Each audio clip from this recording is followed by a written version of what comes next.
దేవునికి మహిమ కలుగును గాక. యోహాను సువార్త మనం ధ్యానించడం ప్రారంభించాం. గడిచిన వారము ఉపోద్ఘాతము ధ్యానించాం. యోహాను ఎవరు, యోహాను ఎలాంటి లక్షణములు కలిగిన వాడు, యేసు ప్రభుకి ఎంత ప్రియమైన శిష్యుడు, ఈ వివరాలు గడిచిన వారం మనం నేర్చుకున్నాం. ఇక యోహాను సువార్త ఒక్కొక్క అధ్యాయము ఒక్కొక్క వచనాన్ని మనం ధ్యానించడం ప్రారంభించబోతున్నాం. యోహాను సువార్త మొట్టమొదటి అధ్యాయము మొదటి వచనమే మనకు ఒక అద్భుతమైన ప్రత్యక్షతనిస్తుంది. ఆది యందు వాక్యముండెను, వాక్యము దేవుని యొద్ద ఉండెను, వాక్యము దేవుడై ఉండెను. యేసు ప్రభు ఎవరో మనకు పరిచయం చేస్తున్నాడు మొదటి వచనంలోనే.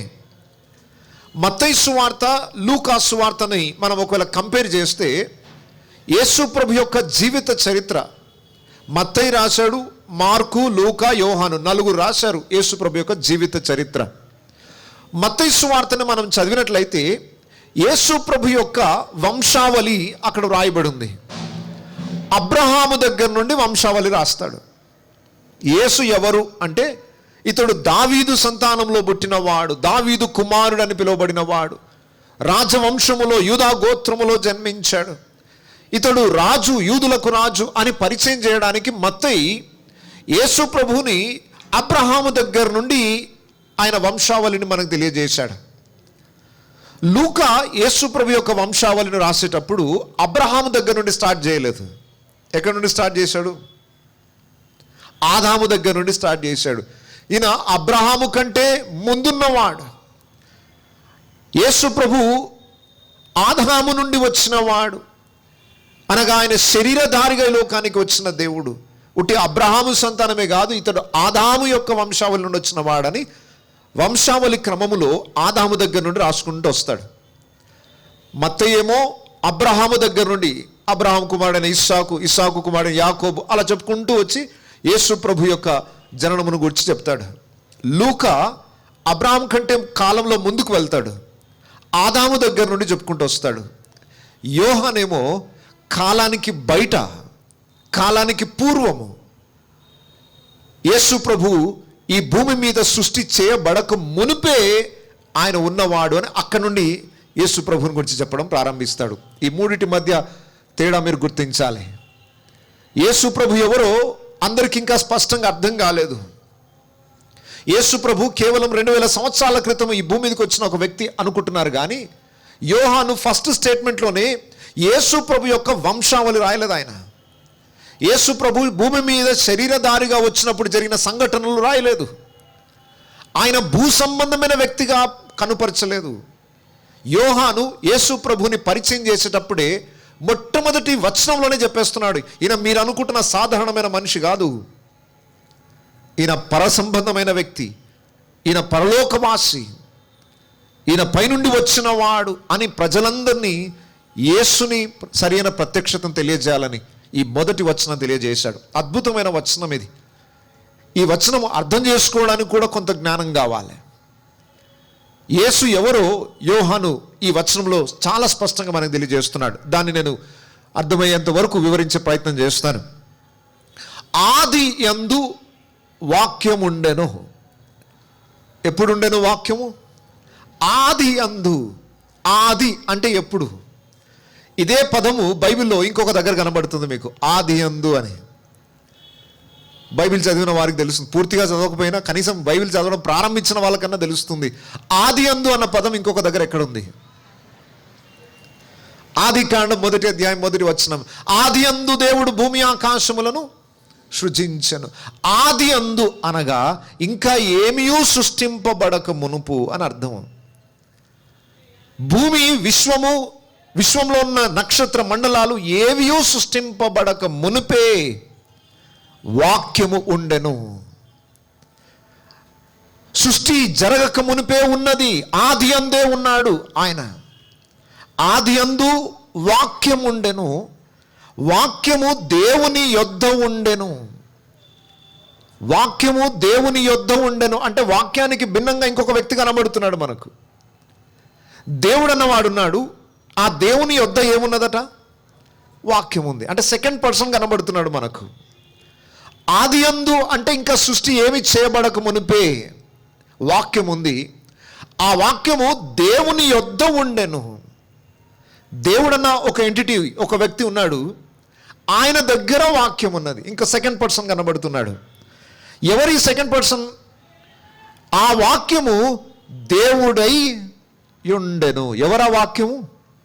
దేవుడై ఉండెను. ఈ వాక్యమే దేవుడై ఉన్నాడు అని చాలా స్పష్టంగా చెప్పేస్తున్నాడు. యేసుప్రభు ఎవరు అంటే ఒక మాటలో జాన్ చెప్పేస్తున్నాడు ఏంటంటే హీస్ గాడ్. డౌట్ లేకుండా నిర్మోహమాటంగా ముక్కుసూటిగా యేసు ఎవరు అంటే దేవుడు, అంతే. చాలామంది విమర్శిస్తూ ఉంటారు, యేసుప్రభు దేవుడు అని ఎక్కడుంది బైబిల్లో, ఎక్కడుంది బైబిల్లో అని. గుడ్డలో కనబడదు, ఆత్మీయ నేత్రాలు తెరవబడిన వాళ్ళకే కనబడుతుంది. యేసు ఎవరో ప్రత్యక్షత కావాలంటే కూడా అంత సామాన్యమైన విషయం కాదు. యేసును గురించిన ప్రత్యక్షత పొందిన వారు ధన్యులు. కొంతమందికి ఎంత స్పష్టంగా రుజువులు చూపించినా యేసుని గ్రహించలేరు. వారి మూర్ఖత, వారి అజ్ఞానమే దానికి కారణం. కంప్లీట్గా కళ్ళు లేని వాళ్ళకైనా ఏదైనా పాఠాలు నేర్పించవచ్చట. వాళ్ళకి సంబంధించిన లిపి, బ్రెయిల్ లిపి ఒకటి తీసుకొని దాంతో వాళ్ళకి పాఠాలు నేర్పించవచ్చు. కానీ ఉద్దేశపూర్వకంగా కళ్ళు మూసుకున్న వానికి ఏం చూపించలేం, ఏం నేర్పించలేం. యేసు ఎవరో తెలియని అజ్ఞానంలో ఉన్న వారికి, ఏమి తెలియని వారికి కూడా పిలిచి నేర్పించవచ్చు, యేసు ఎవరో తెలియజేయచ్చు. కానీ మూర్ఖతతో యేసు పట్ల ద్వేషాన్ని పెంచుకున్నవాడు, కఠిన హృదయం కలిగి యేసుని గురించి తెలుసుకోవడానికి ఇష్టపడని వానికి, కళ్ళు మూసుకున్న వానికి ఏం చూపిస్తాం? యేసుని గురించిన ప్రత్యక్షత వారికి దొరకదు. ఈరోజు దేవుని బిడలముగా యేసు ఎవరో తెలుసుకోవడం, అదే మన నిత్య జీవానికి కారణం. తండ్రి అయిన దేవునియు ఆయన కుమారుడైన క్రీస్తునియు తెలుసుకొనుటయే, ఎరుగుటయే నిత్య జీవం. ఆ ప్రత్యక్షత దొరికితే చాలు, నీకు నిత్య జీవం దొరికినట్టే. సో ఇప్పుడు యోహాను మనకు తెలియజేస్తున్నాడు, ఆ వాక్యమే దేవుడై ఉండెను. చెప్పుకోవడానికి బాగుంది ఈ వచనం, కానీ ఈ వచనము ఎన్నో ప్రశ్నలు లేవనెత్తుతుంది. ఎన్నో ప్రశ్నలు లేవనెత్తుతుంది. మొట్టమొదటి ప్రశ్న, అసలు దేవుళ్ళు ఎంతమంది?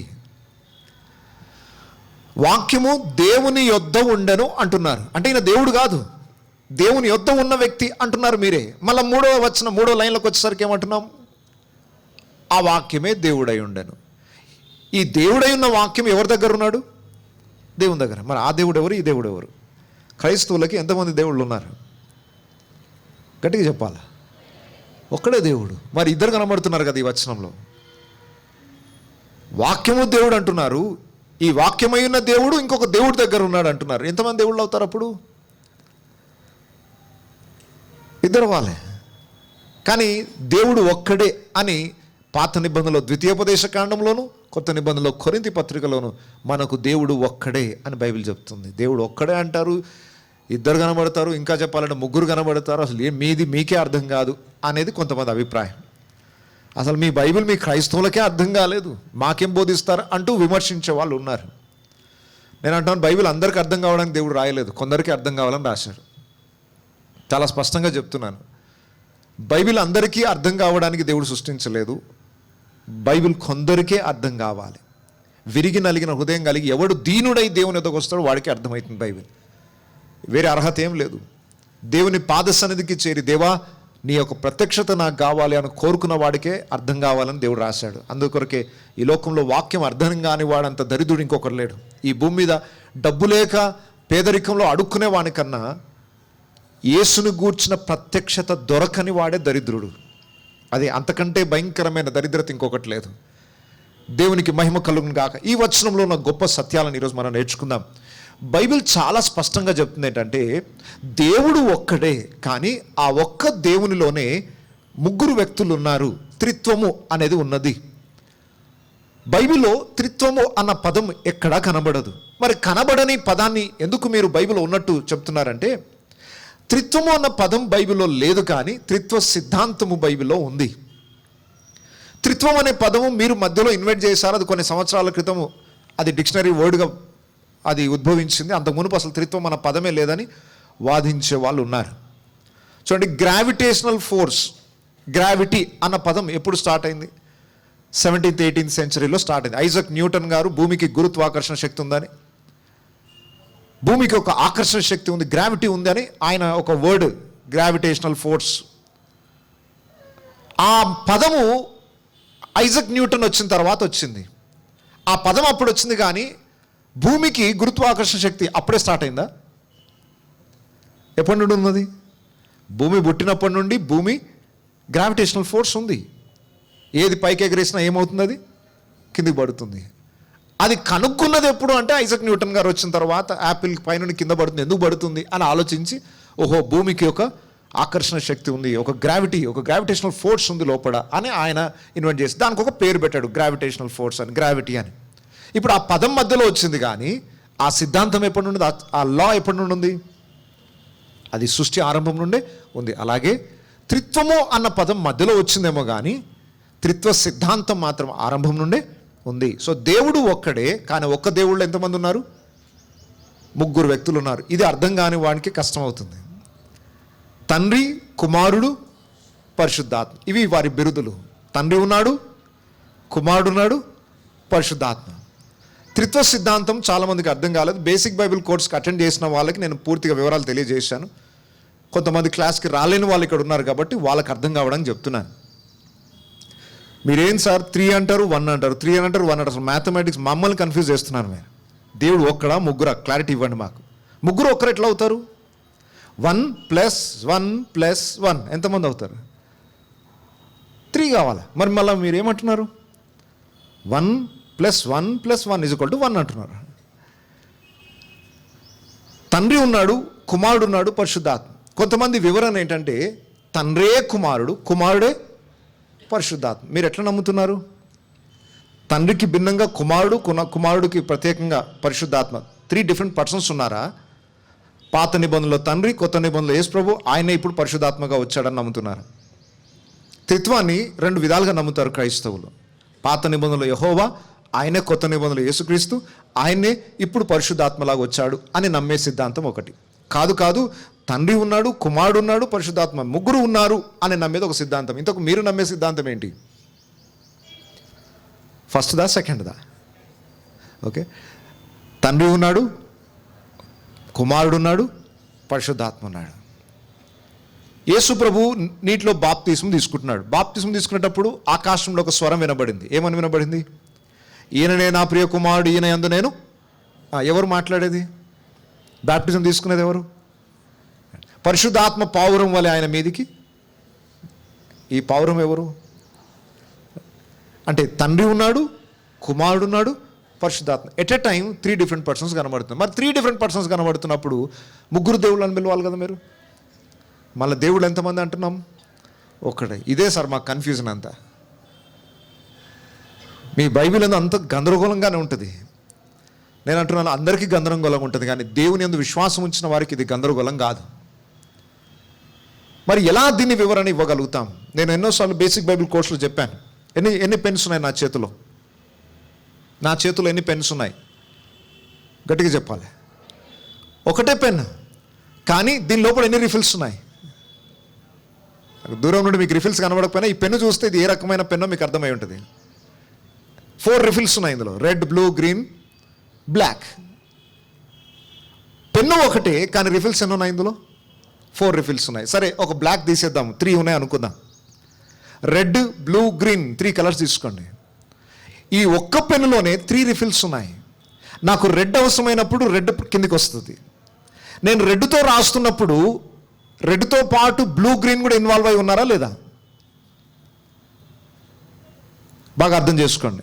నేను రెడ్ రిఫిల్తో అక్షరాలు రాస్తున్నాను. నేను అక్షరాలు రాసేటప్పుడు దాంతో పాటు ఎవరున్నారు అక్కడ? బ్లూ, గ్రీన్ కూడా ఉందా లేదా? యేసు ప్రభు రెడ్ అనుకుందాం. ఒకవేళ ఆయన భూమి మీదకి శరీరధారిగా వచ్చాడు. యేసు ప్రభుని శిష్యులు అడిగారు, అయ్యా తండ్రిని చూపించు మాకు అన్నాడు. యేసు ప్రభు ఏమన్నాడు? నన్ను చూస్తే తండ్రిని చూసినట్టే అన్నాడు. నా రెడ్ రిఫిల్ ఇప్పుడు నన్ను చూస్తున్నారు. నన్ను చూస్తుంటే ఇండైరెక్ట్ ఎవరిని చూస్తున్నారు మీరు? నన్ను చూస్తే తండ్రిని చూసినట్టే. అంటే నేను తండ్రి ఏకమై ఉన్నాము అని అంటే తండ్రే కుమారుడు అని అర్థం కాదు. తండ్రి, కుమార, పరిశుద్ధాత్మ ఏకమై ఉన్నారు. 3 కలిపి ఒకే వ్యక్తిగా కనబడుతున్నారు. బాగా అర్థం చేసుకోండి దీన్ని. రిఫిల్స్ 3 ఉండొచ్చు, కానీ పెన్స్ ఎన్ని? ఒకటే. అలాగే దైవత్వంలో 3 వ్యక్తులు కనబడుతున్నారు, కానీ దేవుడు ఎంతమంది? ఒకటి. అర్థమైందా కాన్సెప్ట్? తండ్రి ఉన్నాడు, కుమారుడు ఉన్నాడు, పరిశుద్ధాత్మ. అయితే ఈ ముగ్గురు ఎప్పుడు కూడా వేరు చేయబడని వ్యక్తులు. యేసుప్రభు అంటాడు, తండ్రికి వేరుగా నేనేమియూ చేయలేను. ఈ రిఫిల్ని బయటికి తీసేటట్టుగా ఉండద్దు అన్నమాట. తండ్రి కుమార పరిశుద్ధాత్మ వీళ్ళు ముగ్గురు ఏకమై ఉన్నారు. వారు యుగముల పూర్వం నుండి యుగముల తర్వాత వరకు ఏకంగానే ఉంటారు. వారు సపరేట్ కారు. తండ్రికి వేరుగా కుమారుడు ఏం చేయడు, కుమారుడికి వేరుగా తండ్రి ఏమి చేయడు. సో దేవునిలో త్రిత్వము ఉన్నది, తండ్రి, కుమారుడు, పరిశుద్ధాత్మ. ఇప్పుడు వాక్యము అన్న టైటిల్ ఎవరికి ఇవ్వబడింది? యేసు ప్రభుకి ఇవ్వబడింది వాక్యం అన్న పేరు. ఇప్పుడు యోహాను ఏం పరిచయం చేస్తున్నాడు మనకు? ఆది యందు వాక్యం ఉండెను. ఆది అంటే ఎప్పుడని చెప్పాను? సృష్టి ఆరంభం కాక మునిపే. కొంచెం కిందికి మనం చదువుదాం. మొదటి అధ్యాయం, యోహాను సువార్త 1వ అధ్యాయం 2వ వచనం. ఆయన ఆది యందు దేవుని యొద్ద ఉండెను. ఎవరు? ఆయన అంటున్నాడు. అంటే వాక్యము అనగానే ఉట్టి టెక్స్ట్ కాదు. ఆది యందు వాక్యం ఉండెను. వాక్యం అంటే ఉట్టి రాయబడిన మాటలు కాదు, పలకబడిన మాటలే కాదు. వాక్యము అన్నదాన్ని ఆయన అంటున్నాడు, ఒక పర్సన్గా డిఫైన్ చేస్తున్నాడు యోహాను. ఇది ఒక బైబిల్ క్లాస్ అనుకోండి, ఏమని అనుకోండి. యేసు ఎవరో అర్థం కావాలి మీకు. బయటికి వెళ్ళి కన్ఫ్యూజ్ కావద్దు. ఎందుకంటే నాకు తెలిసిన ఎంతోమంది పుట్టుక క్రైస్తవులే ఇప్పుడు యేసు ప్రభు దేవుడు కాదని ప్రచారం చేస్తున్నారు. ఎందుకు అంత అజ్ఞానం అని అంటే వాళ్ళకి అర్థం కాలేదు బైబిల్. ఇన్ని సంవత్సరాల నుండి ఆరాధన కోడికలకు వచ్చి సండే స్కూల్ నుండి ఎదిగిన వాళ్ళు రేపు పెద్దవాళ్ళైన తర్వాత బయట ఉన్నవాడు ఏదో చెప్పగానే గందరగోళం గురికి చేయబడి యేసు ప్రభు దేవుడు కాదు అని అనేస్తున్నారంటే ఎంత అజ్ఞానమో చూడండి. అలాంటి పరిస్థితి ఇక్కడ ఎవరికి రావద్దు. యేసు ఎవరో సత్యాన్ని తెలుసుకొని వెళ్ళండి. ఏదో యేసుని కొన్ని మేలును పొందడమే కాదు, యేసు ఎవరో ఆయనను స్పష్టంగా తెలుసుకోవడమే ఆత్మీయ జీవితానికి ఒక ఉన్నతమైన అనుభవం. అది వాక్యము అన్నదాన్ని 2వ లైన్లోకి వచ్చేసరికి ఆయన అంటున్నాడు. అంటే ఒక పర్సన్గా డిఫైన్ చేస్తున్నాడు. ఆయన ఆది యందు దేవుని యొద్ద ఉండెను. ఇది 2 times మెన్షన్ చేయబడింది. వాక్యము దేవుని యొద్ద ఉండెను, ఆయన దేవుని యొద్ద ఉండెను. ఆల్రెడీ తండ్రి దగ్గర కుమారుడు ఉన్నాడు వాక్యము అన్న టైటిల్తో. సమస్తమును ఆయన మూలముగా కలిగెను. ఎవరి మూలముగా కలిగెను? వాక్యము అని పిలువబడుతున్న ఒక వ్యక్తి ఉన్నాడు. ఆయన పేరే వాక్యము. వాక్యమని పిలువబడుతున్న వ్యక్తి మూలముగా సమస్తము కలిగినది. ఈ సృష్టి యావత్తు ఎవరి ద్వారా కలిగింది? వాక్యము అని పిలువబడే వ్యక్తి ద్వారా కలిగింది. 3వ వచనం. కలిగి ఉన్నదేదియు ఆయన లేకుండా కలుగలేదు. కలిగి ఉన్నదేదియు ఆయన లేకుండా. ఆయన అంటే ఎవరు అక్కడ? వాక్యం అనే వ్యక్తి లేకుండా ఈ సృష్టిలో ఏది జరగలేదు. నక్షత్రాలు తీసుకోండి, దూతలు తీసుకోండి, విశ్వంలో ఏదైనా సృష్టింపబడిన దాన్ని తీసుకోండి. సృష్టింపబడిన దానికంటే ముందే ఆయన ఉన్నాడు. ఆయన ద్వారా సమస్తము సృష్టింపబడింది. ఇక్కడ ఒక విషయం మనకు అర్థమవుతుంది. ఈ వాక్యం అనే వ్యక్తి యేసుక్రీస్తు, త్రిత్వంలో 2వ వాడు. ఈయన ఆది నుండి ఉన్నాడు. అంటే ఇతనికి ఆరంభం లేదు, అంతము లేదు. యేసు ప్రభువుని గురించి కొంతనే అర్థం చేసుకున్న వాళ్ళు ఏమనుకుంటారు, 2000 సంవత్సరాల క్రితమే కదండి యేసు ప్రభు వచ్చింది, కొత్త మతం ఇది, అంతకు మునుపు యేసు ప్రభు లేడు, కొత్తగా స్టార్ట్ అయింది భూమి మీద క్రైస్తవ్యం అంటారు. కాదు, యేసు ప్రభు 2000 ఏళ్ల క్రితం రావడం, భూమి మీదకి వచ్చిన సమయం అది. కానీ ఆయన భూమి మీదకి రాక మునుపు యుగముల పూర్వం నుండి ఆయన ఉన్నాడు. ఆయననే ఈ సృష్టి యావత్తును చేశాడు. దేవుడు నిత్యుడు, ఆయనకు ఆది అంతము లేదు. యేసు ప్రభు స్వయంగా చెప్పుకున్న మాట, నేను మొదటి వాడను, కడపటి వాడను, నేను ఆదిలో ఉన్నవాడను, నేను అంతం కూడా ఉంటాను. అంటే ఇటర్నల్ గాడ్, నిత్యము ఉండే దేవుడు ఆయన. 2వది, ఆయన సృష్టికర్త. కలిగి ఉన్నది ఏదియో ఆయన లేకుండా కలగలేదు. కలిగి ఉన్నది అంటే మనం చూస్తున్న సృష్టి యావత్తు కూడా ఆయన మూలముగా కలిగింది. సృష్టి ఆయన మూలముగా కలిగిందంటే ఆయన సృష్టిలోని వ్యక్తి కాదు, సృష్టికి బయట ఉన్న వ్యక్తి. యేసు ప్రభు సృష్టింపబడిన వ్యక్తి కాదు, సృష్టికర్త. ఎందుకు యేసును ఆరాధిస్తున్నారు అంటే బైబిల్ ఆయనని సృష్టికర్తగా పరిచయం చేస్తుంది. కలిగి ఉన్నది ఏదియో ఆయన లేకుండా కలగలేదు. సమస్తము ఆయన మూలముగా కలిగను. దూతలు కానివ్వండి, విశ్వంలో ఏదైనా తీసుకోండి, ఎవరి మూలముగా కలిగింది? యేసుక్రీస్తు మూలముగా కలిగింది. సో ఇప్పుడు యేసు ప్రభు ఎవరు అంటే సృష్టికర్త, ఆది అంతము లేని వాడు, దైవత్వపు లక్షణాలు కలిగిన వాడు, ఆయన దేవుడై ఉన్నాడు. ఈ మాటను మనం విశ్వసిస్తేనే నిత్య జీవం. యేసు ప్రభు ఎవరో స్పష్టంగా అర్థం కాకపోతే నిత్య జీవం లేదు. ఆయనను ఒక సాధారణమైన వ్యక్తిగా, ఒక ప్రవక్తగా, ఒక గొప్ప మహానుభావుడిగా చూస్తే సరిపోదు. యేసు ప్రభు మహానుభావుడు అని చెప్పుకున్న వాళ్ళు చాలామంది ఉన్నారు. చెప్పుకున్న వాళ్ళకందరూ రక్షణ లేదు. యేసు ఎవరో ప్రత్యక్షత పొందుకున్న వానికి రక్షణ. సరే, ఇక్కడ కొన్ని ప్రశ్నలు తలెత్తుతాయి. ఆ ప్రశ్నలకు వెళ్ళక మునుపు కొన్ని విషయాలు కూడా మీకు జ్ఞాపకం చేస్తాను. ఆది యందు ఏముండెను? వాక్యం ఉండెను. In the beginning was the word. ఆది యందు వాక్యం ఉండెను. 15 సంవత్సరాల క్రితం నాకు ఒక ఆశ వచ్చింది. ఆశ కలిగింది ఏంటంటే, బైబిల్ని బాగా పరిశోధన చేయడం ప్రారంభించాను ఒక 15 years బ్యాక్. బైబిల్తో పాటు ఇతర మత గ్రంథాలు కూడా చదవాలని ఆశ కలిగింది. దాన్ని ఆధారం చేసుకొని వెంటనే వెళ్ళి హిందూ మత గ్రంథాలను, ఇస్లాం మత గ్రంథాలను కొనుక్కున్నాను. అప్పుడే కొనుక్కొని చదవడం ప్రారంభించాను. ఇతర మత గ్రంథాలను చదవకూడదు అని వాదించేవారు ఒకరున్నారు. నా అభిప్రాయం మాత్రం అన్ని గ్రంథాలు చదవడం మంచిది అనేది నా అభిప్రాయం. అప్పుడు మీకు అర్థమవుతుంది, చిత్తశుద్ధితో యథార్థమైన హృదయంతో మీరు అన్ని గ్రంథాలు ముందు పెట్టుకొని చదివితే దేవుడు మీకు జ్ఞానం ఇస్తాడు. ఏది సత్యమో మీరు గ్రహించగలుగుతారు. వాళ్ళేం చెప్పారు, వీళ్ళేం చెప్పారు అనేది పక్కన పెట్టేసి అన్ని మత గ్రంథాలు మీరు ముందు పెట్టుకొని యథార్థతతో సత్యాన్ని నిజంగా అన్వేషిస్తూ మీరు అన్ని మత గ్రంథాలు చదివితే దేవుడు తప్పకుండా మిమ్మల్ని సత్యం యొద్దకు నడిపిస్తాడు. సత్యం కొరకు అన్వేషిస్తున్న వారిని దేవుడు సత్యంలోనికి నడిపిస్తాడు. నేను ఆ గ్రంథాలను కొనుక్కొని చదువుతున్నప్పుడు కొన్ని బైబిల్కి భిన్నంగా ఉన్న విషయాలు ఉన్నాయి, కొన్ని బైబిల్తో ఏకీభవించే విషయాలు కనబడ్డాయి నాకు. వెంటనే అండర్లైన్ చేసుకొని వాటిని మార్కింగ్ చేసుకున్నాను. ఎవరైనా పండితులు తెలిస్తే వాళ్ళని అడుగుదాం అనుకున్నాను, కానీ ఇప్పటివరకు ఎవరు దొరకలేదు. కొంతమంది పండితులు అడిగితే వారిచ్చిన సమాధానం కొన్ని ఉన్నాయి, అవి కూడా మీకు జ్ఞాపకం చేయాలి. హిందూ మత గ్రంథాల్లో ఏది వాళ్ళకు మత గ్రంథం? మీరు అడగండి మీ ఫ్రెండ్స్ని, హిందువులకు మత గ్రంథం ఏది? భగవద్గీత అని కొందరు అంటారు, వేదాలని కొందరు అంటారు, వేదాలు ఉపనిషత్తులు అని కొందరు, పురాణాలని మరికొందరు. సరే, ఏదేమైనప్పటికీ వేదాలు, ఉపనిషత్తులు, భగవద్గీత అన్నీ నేను కొనుక్కున్నాను. ఓకే, అన్నీ ఉన్నాయి నా దగ్గర. మొట్టమొదటి గ్రంథం, ఫస్ట్ టైం నేను ఈ గ్రంథాన్ని కొనుక్కొని చదవడం ప్రారంభించాను. ఇవి 3 బుక్స్ ఉంటాయి, మొత్తం 108 ఉపనిషత్తులు. మొట్టమొదటి పుస్తకం తీసి చదువుతున్నాను, ప్రథమ సంపుటం. ఇది చదువుకుంటూ ఒక పేజ్ దగ్గరకు వచ్చాను. ఈ పేజ్ ఏంటంటే కఠోపనిషత్ అనే ఒక ఉపనిషత్ పేరు, కఠోపనిషత్. దాంట్లో ప్రథమాధ్యాయము 2వ వల్లి 16వ మంత్రం ఇలా ఉంది: ఏతద్వేవాక్షరం బ్రహ్మ, ఏతద్వేవాక్షరం పరం, ఏతద్వేవాక్షరం జ్ఞాత్వా యో యదిచ్చతి తస్య తత్. ఇది సంస్కృతంలో ఉంది. నేను సంస్కృత పండితుడిని కాదు, తెలుగులో దాని తర్జుమా ఉంది, అది చదువుతాను. ఫస్ట్ మంత్రం మళ్ళీ చదువుతాను, దాని భావం కూడా అందులోనే ఉన్నది, నేను సొంతగా ఏం చెప్పట్లేదు. ఓకే, మళ్ళా మంత్రం చదువుతున్నాను. ఏతద్వేవాక్షరం బ్రహ్మ, ఏతద్వేవాక్షరం పరం, ఏతద్వేవాక్షరం జ్ఞాత్వా యో యదిచ్చతి తస్య తత్. దాని భావం తెలుగులో చదువుతున్నాను. ఈ అక్షరమే బ్రహ్మ, ఈ అక్షరమే Brahma. The word was God. నాకు ఇంగ్లీష్లో, తెలుగు బైబిల్లో ఏదైతే మాట ఉందో అదే ఇక్కడ కనబడింది. వెంటనే అండర్లైన్ చేసి పెట్టుకున్నాను దాన్ని. అక్షరమే బ్రహ్మ, ఇదియే అన్నిటికంటే గొప్పది, ఇదియే అన్నిటికంటే గొప్పది. ఏతద్వేవాక్షరం పరం, అన్నిటికంటే గొప్పది. ఈ అక్షర పరబ్రహ్మను తెలుసుకొనిన వానికి సర్వ కార్యములు సిద్ధించును.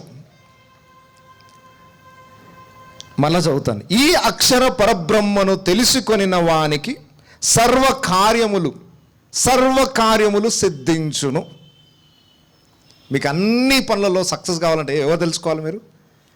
ఆ అక్షరం పరబ్రహ్మం ఎవరో తెలుసుకోవాలి, అక్షరమైన దేవుడు ఎవరో తెలుసుకోవాలి, చాలు. ఇక మీ జన్మ ధన్యం అయిపోతుంది. నా ధన్యం ఎప్పుడూ అయిపోయింది, జన్మధన్యం. ఓకే, ఇతర మతస్థులు బైబిల్ చదవకండి, వేరే గ్రంథాలు చదవకండి అంటే నేను అందరికి చెప్తాను, బైబిల్ చదవండి, మొట్టమొదటిగా ఖురాన్ చదవండి, భగవద్గీత చదవండి, ఉపనిషత్తులు చదవండి, వేదాలు చదవండి. దేవుణ్ణి అడగండి, దేవా నువ్వెవరు? సత్యదేవుడు, నిన్ను తెలుసుకున్నట్టు ఎట్లో అని మీరు అన్వేషణ ప్రారంభించండి. సత్యాన్వేషులకు సత్యం తప్పకుండా దొరుకుతుంది. ఆశ కలిగిన ప్రాణమును దేవుడు తృప్తిపరుస్తాడు.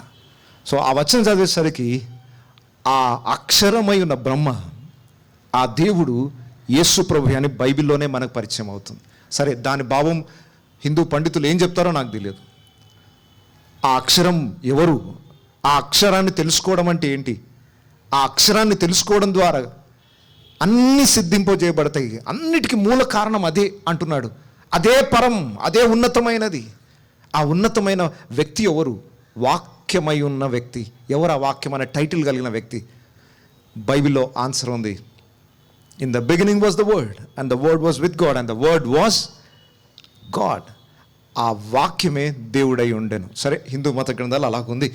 ఇక ఇస్లాం మత గ్రంథంలోనికి వెళ్దాం. ఓకే, ఇది కూడా 15 సంవత్సరాల క్రితమే కొనుక్కున్నా, దివ్య ఖురాన్. ఓకే, నేనేమి ఏ ఇతర మతాలను దూషించట్లేదు, వ్యతిరేకించట్లేదు. బైబిల్కి భిన్నమైన విషయాలు కూడా ఈ గ్రంథాల్లో ఉన్నాయి. బైబిల్ ఒకటి చెప్తే ఈ గ్రంథాలు ఒకటి చెప్తున్నాయి. భిన్నమైనవి పండితుల మధ్య చర్చించుకోవాల్సినవి. కానీ బైబిల్తో ఏకీభవించే విషయాలు కొన్ని ఉన్నాయి. అవి నేను చదువుతున్నప్పుడు నాకు ఆశ్చర్యాన్ని కలుగజేశాయి. ఖురాన్లో 114 సూరాలు ఉన్నాయి. 114 గ్రంథాలు అనుకోండి, అధ్యాయాలు అనుకోండి. దాంట్లో 3వ సూరా ఆలి ఇమ్రాన్ 3వ సూరా 37 నుండి 41 ఆయతులలో వ్రాయబడిన ఒక మాట. నేను ఒకటే లైన్ చదువుతాను.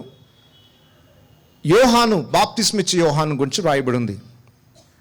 అతను అల్లా ఆజ్ఞను ఒక దాన్ని ధృవపరిచేవాడుగా వస్తాడు. యోహానును గురించి రాయబడి ఉంది. యోహాన్ వచ్చి అల్లా యొక్క ఆజ్ఞను ధృవపరచడానికి వస్తాడు. అల్లా యొక్క ఆజ్ఞ, అరబిక్లో ఆ పదం ఏమనుందంటే కలీమతుమ్మినల్లాహ్. కలీమత్ అంటే ఆజ్ఞ, వాక్కు అని అర్థం.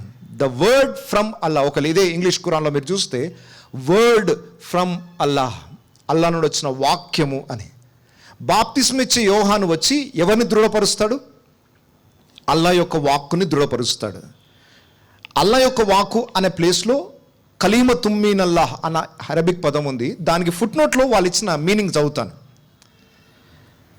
అల్లాహ్ ఆజ్ఞ అంటే హజ్రత్ ఈసా అస్సలాం అని భావం. వాళ్ళు ఇచ్చిన డెఫినేషన్ నేనేం చెప్పట్లేదు. అల్లాహ్ ఆజ్ఞ అంటే ఎవరు?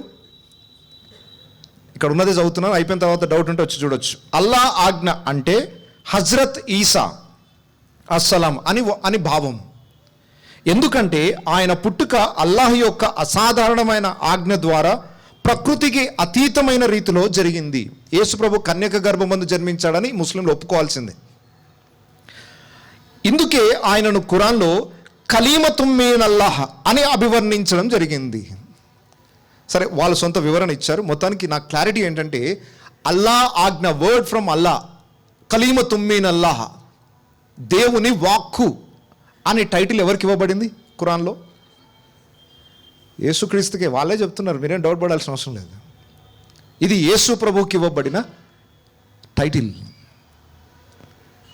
ముస్లిం సహోదరులతో నేను మాట్లాడుతున్నప్పుడు, మరి యేసు ప్రభు అల్లా వాక్కు అని ఒప్పుకుంటున్నారా అంటే ఒప్పుకుంటున్నాం. ప్రతి ప్రవక్త అల్లా వాక్య అంటున్నారు వాళ్ళు. ఎవరైతే ఒక ప్రవక్త అల్లా తరపున మాట్లాడతాడో ఆయన కూడా అల్లా వాక్య అంటాం.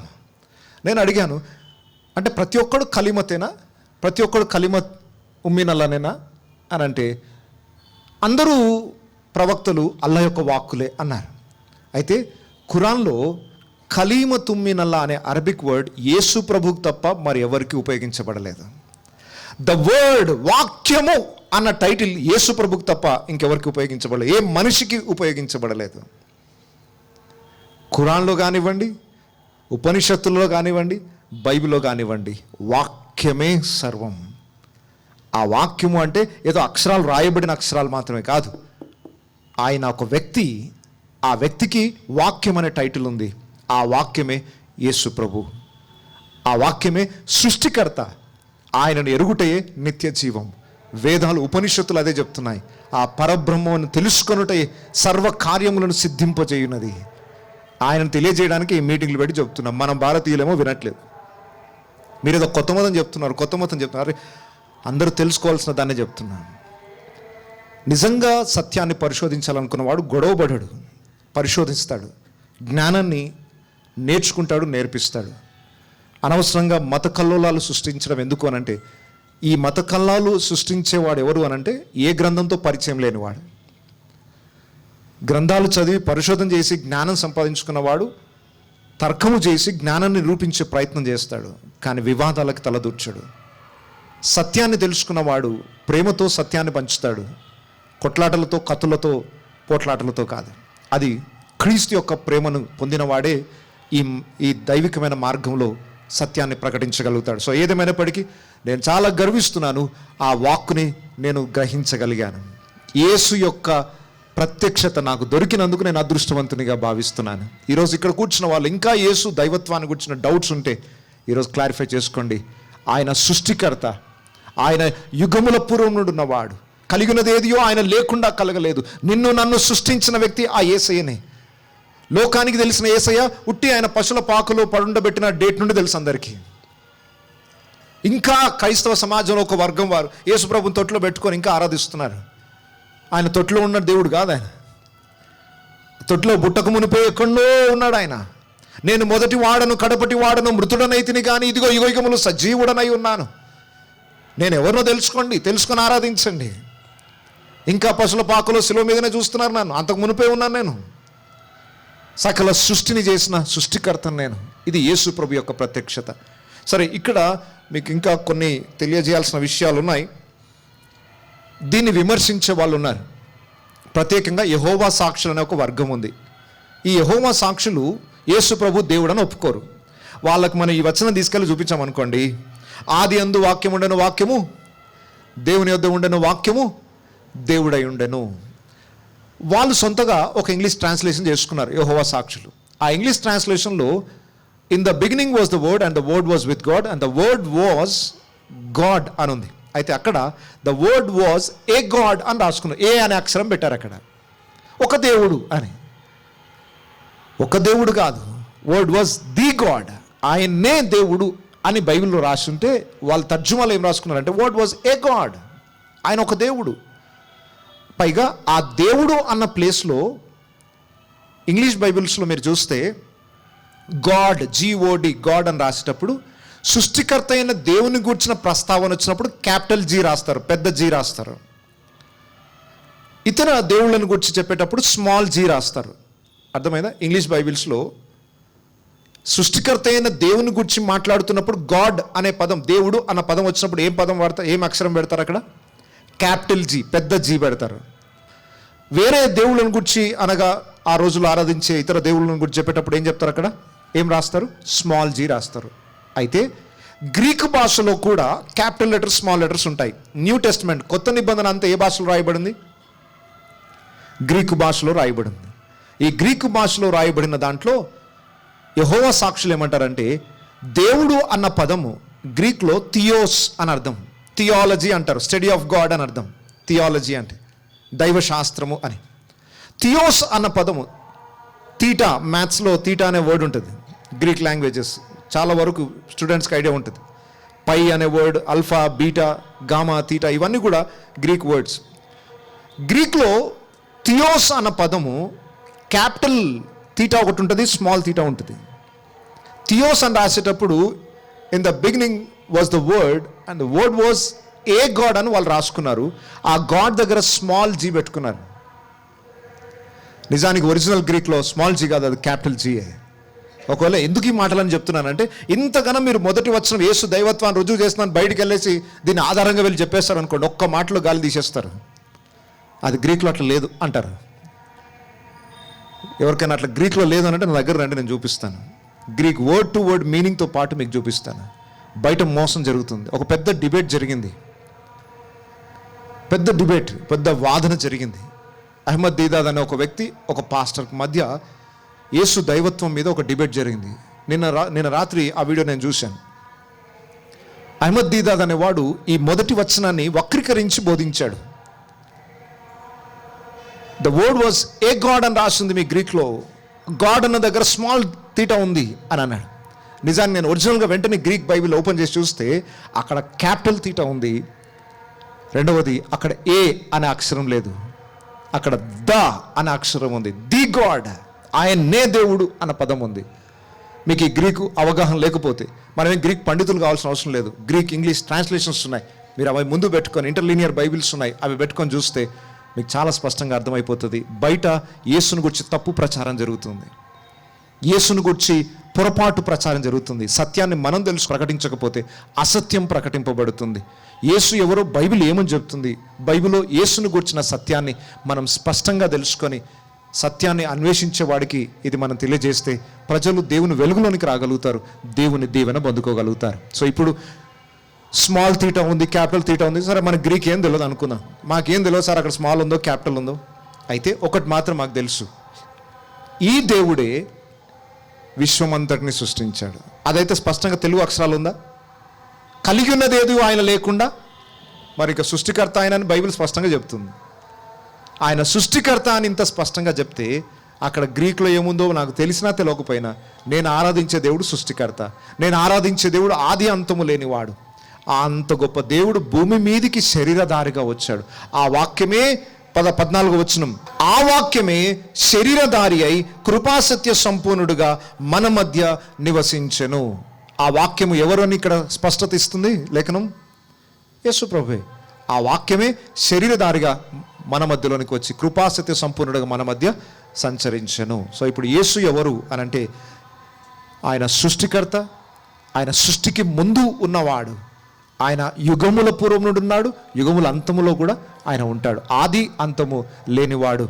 ఆయననే శరీరధారిగా పరలోకం మహిమనంతా విడిచిపెట్టి దేవునితో సమానుడుగా ఉండుట విడిచిపెట్టకూడని భాగ్యం అని ఎంచుకొని అది వదిలేసుకొని భూమి మీదకి వచ్చి మనందరి కొరకు దాసుని స్వరూపం ధరించి క్రూరమైన శిలో మరణాన్ని పొందాడు. యేసు ప్రభు యొక్క భూమి మీద జరిగిన పరిచయం ఒకటే చూస్తున్నారు, కానీ యేసు యొక్క నిత్యత్వంలో ఆయనకున్న మహిమ ఏంటో తెలుసుకున్న వాడే ఆయనను సేవించగలుగుతాడు, ఆయనను ఆరాధించగలుగుతాడు. ఈరోజు లోకంలో ఎంతోమందికి యేసు అర్థం కాలేదు. ఈరోజు మన ప్రార్థన ఏమై ఉండాలంటే మొదటగా యేసు దైవత్వాన్ని స్పష్టంగా మనం తెలుసుకున్న వాళ్ళమై ఉండాలి. దేవుడు త్రిత్వమై ఉన్నాడు, ఆ త్రిత్వమైన దేవుడు సమస్తమును సృష్టించిన దేవుడు. ఇంకా ఒక్క మాట నేను చెప్పి ముగించేస్తాను. సృష్టిని అంతటిని ఎవరు చేశారు? యెషయా గ్రంథం 44వ అధ్యాయం 24వ వచనం, గర్భము నుండి నిన్ను నిర్మించిన నీ విమోచకుడవు యెహోవా ఇలాగ సెలవిచ్చుచున్నాడు, యెహోవానగు నేనే సమస్తమును జరిగించువాడను, నేనొక్కడనే ఆకాశమును విశాలపరచునవాడను, నేనే భూమిని పరిచినవాడను. ఒక్క నిమిషం ఆగండి. యెహోవానగు నేనే సమస్తమును జరిగించిన వాడను. యెహోవానగు నేనే అంటే అర్థం ఏంటి? మొత్తం జరిగించేది నేనే. నేనే అంటున్నానంటే ఇంకో సెకండ్ పర్సన్ లేడు. యెహోవానగు నేనే సమస్తమును జరిగించు వాడను, నేను ఒక్కడనే ఆకాశమును విశాలపరిచిన వాడను, నేనే భూమిని పరిచిన వాడను. నేనే నేనే అంటున్నానంటే అర్థం ఏంటి? సృష్టి మొత్తం చేసింది ఊరికొకడు చేసినట్టు కాదు, ఊరికొక సృష్టికర్త కాదు, దేశాన్ని ఒక సృష్టికర్త కాదు, మొత్తం విశ్వమును చేసింది నేనే. నేనే అంటున్నాడంటే ఇక సెకండ్ పర్సన్ లేడు అక్కడ. ఈ నేనే అనే వ్యక్తి ఎవరు? యెహోవా. మరి యెహోవా చేశాడని అంటే మీరు ఇప్పుడు దాకా ఏమని చెప్పారు? యేసు ప్రభు చేశాడని చెప్పారు. ఇప్పుడు యేసు ప్రభు చేశాడా, యెహోవా చేశాడా? నేనే అంటున్నాడు యెహోవా. నేనే అంటే ఇక సెకండ్ పర్సన్ లేడు అక్కడ. ఇప్పుడు ఈ సృష్టి కలిగినది ఏదియో ఆయన లేకుండా కలిగినది, సమస్తం ఆయన మూలముగా కలిగను. ఇంకా కొలస్సీ పత్రికలో రాయబడి సమస్తం ఆయనను బట్టి, ఆయన వలన, ఆయన కొరకు సృష్టింపబడెను. ఇప్పుడు యేసు ప్రభు చేశాడా, యెహోవా చేశాడా? ఈరోజు అనవసరంగా వచ్చినాం సార్ చర్చ్కి. ఏదో మాకున్న సమస్యలు ప్రార్థన చేస్తే తీరిపోతాయి, వస్తే సమాధానంగా 4 మాటలు వినేసి వెళ్ళిపోదామని ఏదో అనుకుంటున్నా వస్తే మా బుర్ర తింటున్నారు ఇక్కడ. సృష్టిని ఎవరు చేశారు? ఇప్పటి వరకు ఆ యోహాను సువార్త 1వ అధ్యాయం నుండి మనం చూసాము, కలిగినదేది ఆయన లేకుండా సమస్తము ఆయన మూలముగా కలిగెను. ఇక్కడ యెహోవా అంటున్నాడు నేనే, నేనొక్కడనే అంటున్నాడు. మరి ఇప్పుడు యెహోవా సృష్టిని చేశాడా, యేసు ప్రభు చేశాడా? Simple answer. ఇక్కడికి వచ్చి బ్లూ రిఫిల్ వచ్చి ఏదైనా రాసింది అనుకోండి, దీంతో పాటు ఎవరు ఇన్వాల్వ్ అయి ఉన్నారు? దీంట్లో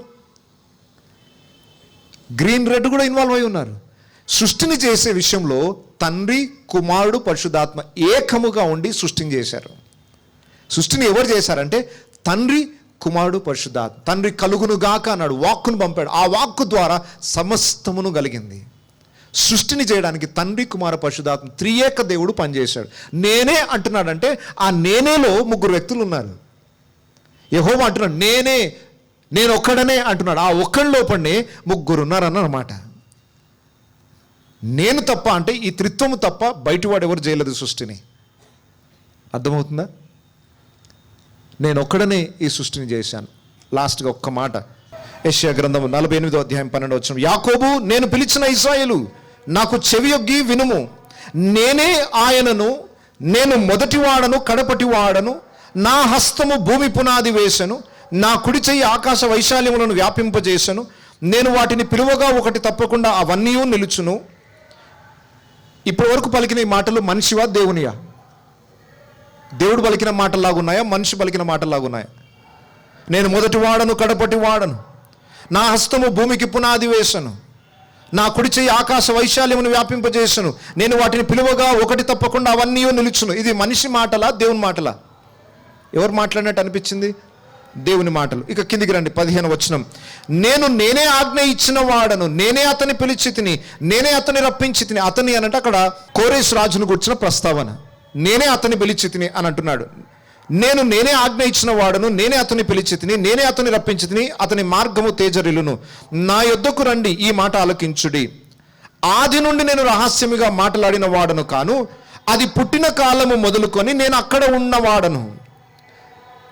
ఆది నుండి నేను రహస్యముగా మాట్లాడిన వాడను కాను, అది పుట్టిన కాలము మొదలుకొని నేను అక్కడ ఉన్నవాడను. ఈ నేను అనే వ్యక్తి ఎవరు? ఇంతకు మాట్లాడే వ్యక్తి ఎవరు? 16వ వచనం లాస్ట్ లైన్లో, ఇప్పుడు ప్రభువగు యెహోవాయు ఆయన ఆత్మయు నన్ను పంపెను. ఇప్పటి వరకు చెప్పిన మాటలన్నీ దేవుడివా మనిషివా? దేవుడు మాట్లాడుతున్న మాటలే.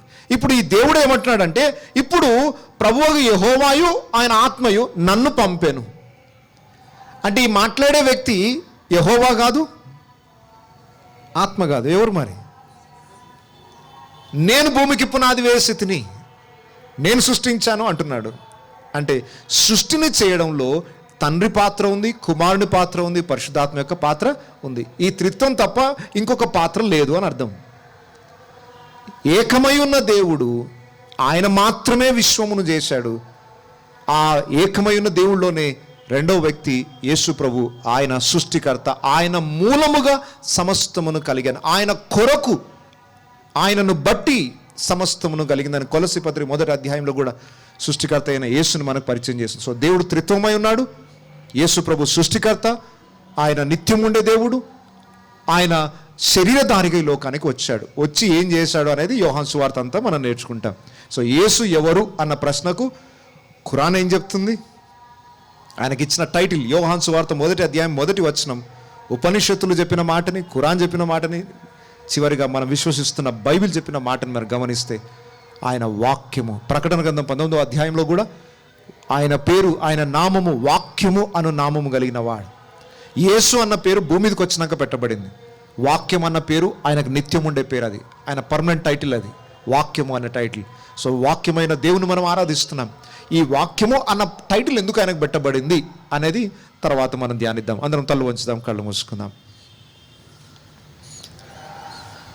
అందరం కూడా తల్లు వంచి కళ్ళు మూసుకొని దేవుని ప్రత్యక్షతను బట్టి దేవునికి మహిమ చెల్లిద్దాం. యేసు ఎవరో తెలియకపోతే రక్షణ లేదు. యేసుని ఆరాధించాలంటే ఆయన ఎవరో తెలిస్తే తప్ప ఆరాధించలేము. ఎవరిని పడితే వారిని ఆరాధించలేము. సృష్టికర్తను మాత్రమే ఆరాధించాలి. సృష్టిని చేసిన వాడు ఎవరో తెలుసుకొని ఆరాధించాలి. ఈరోజు యేసుని గురించి నువ్వేమనుకుంటున్నా? కేవలం ఆయన 2000 సంవత్సరాల చరిత్ర కలిగిన ఒక వ్యక్తేనా? ఒక మహానుభావుడు, ఒక ప్రవక్త, ఒక మంచి వ్యక్తి, అంత మాత్రమేనా నీకు తెలిసిన సమాచారం? బైబిల్ చెప్తుంది ఆయన సృష్టికర్త, ఆయన నిత్యుడు, ఆది అంతము లేనివాడు. సృష్టిలో ఏ ఒక్కటి కూడా తయారు చేయబడక మునిపే, సృష్టింపబడక మునిపే ఉన్నవాడు. అంత గొప్ప దేవుణ్ణి ఆరాధిస్తున్నాం. యేసు అసమానుడు. యేసుతో పోల్చదగిన వారెవరు లేరు. యేసు సర్వోన్నతుడు. ఆ అక్షరం పరబ్రహ్మను తెలుసుకుంటే సకల కార్యాలు సిద్ధించబడతాయి. ఆయనను ఎరుగుటే నిత్య జీవం. యేసుని మనకు పరిచయం చేసిందే ఈ లేఖనాలు.